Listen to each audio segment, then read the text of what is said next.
Hey, welcome back, nerds. Fino here with a guide/commentary for the Gilfest 2020 finale. Still working on the other two. Now, this fight goes by pretty fast, so I'm going to have to make this quick. Right off the bat, you have a choice. 3 enemies, and you got to kill one of them, based on your strategy. What Nero does is that as long as she's alive, she gives her entire team massive NP damage resistance. But the problem with killing her is that she gives everyone else her triple guts, which will make finishing this fight very slow. So unless you're trying to do some sort of weird looping clear, I would not recommend doing that. Now, all of these enemies have effects that are specific to Nero being on the field, so for the rest of this video, I'm just going to assume that she's on the field. Now, what Billy does is he gives everyone else defense-ignoring properties. So if you're running a slow grinding team, he has to go. But if he dies, he gives everyone sure hit, which is a huge nuisance for solo teams. Especially ones that rely on characters like Kuwalter or Heracles.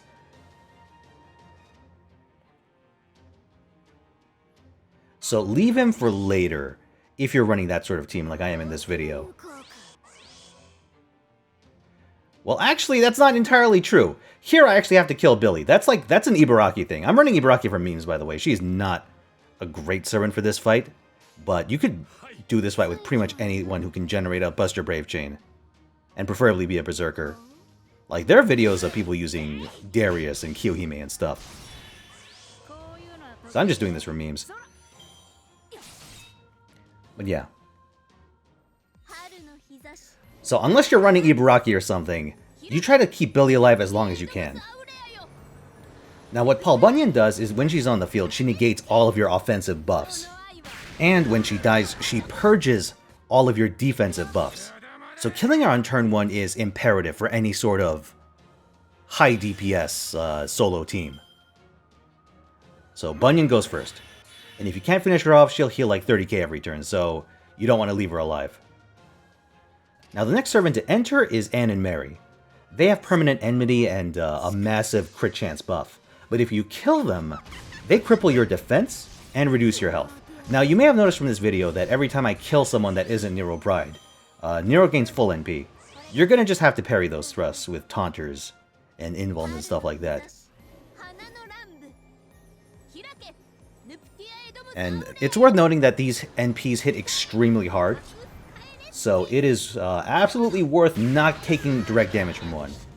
Here I use a bit of a cheeky trick and actually equip Leonidas with 500-year Obsession to lock her out of her NP. Now, in normal kill teams, you leave Billy alive and you take out Anne and Mary. So the next servant that comes in is Jekyll and Hyde. Jekyll and Hyde? Well, Jekyll, because he starts that way, doesn't actually do anything. He just starts charging up rapidly. So as long as you take him out before he transforms, you're golden.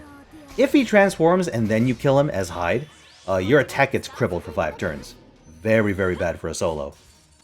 So take him out after Anne and Mary. Then, Medusa comes in. Medusa Lily. She nerfs your healing when she's on the board, but if you take her out, she stuns you for 3 turns. So you need to bring some form of cleanse on your Mystic Code, so pretty much the Atlas Mystic Code, just to make sure you can recover. And it's worth noting that if she lands a hit on you, you get buff blocked for a full turn, so absolutely worth getting rid of her. Now, you may have noticed in this footage I made the mistake of leaving Medusa alive and taking out Anne and Mary, which crippled my defenses and meant that I could get buff blocked. So yeah, take out Medusa. It is well worth the trouble. Now, the final enemy you have here is Caster Gilgamesh. And what Gilgamesh does is he actually does you a huge solid.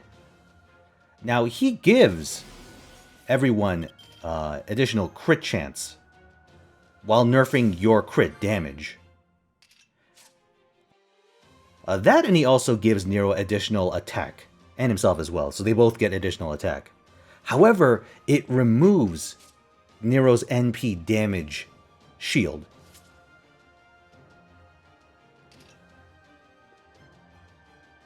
So for situations where you run AoE servants like Arjuna Altar, Darius or Kiyohime and the like, this is where you would NP, to just wipe them all out at the same time.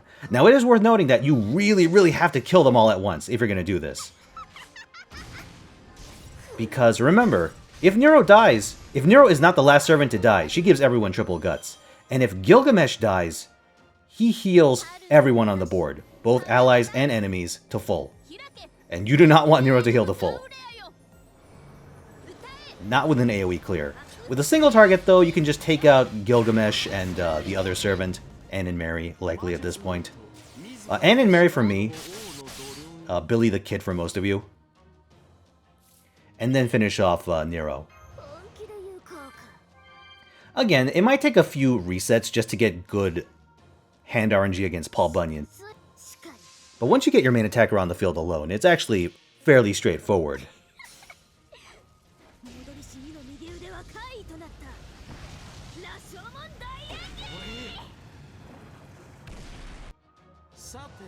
This Ibaraki run cut it fairly close, but with other servants you shouldn't have nearly as much difficulty because they have guts and stuff, which can buy you extra turns at the end. So yeah, hope you found this video useful. Like if you liked it, subscribe for more, and come watch me on stream. I'll actually be streaming today. Gonna be doing some exhibition quests, both on my main account and on the dreaded Mistake account. I expect that to go very, very, very poorly, especially against Romulus, so yeah, stop on by to see that happen. 3 PM Pacific time, so see you there. Peace.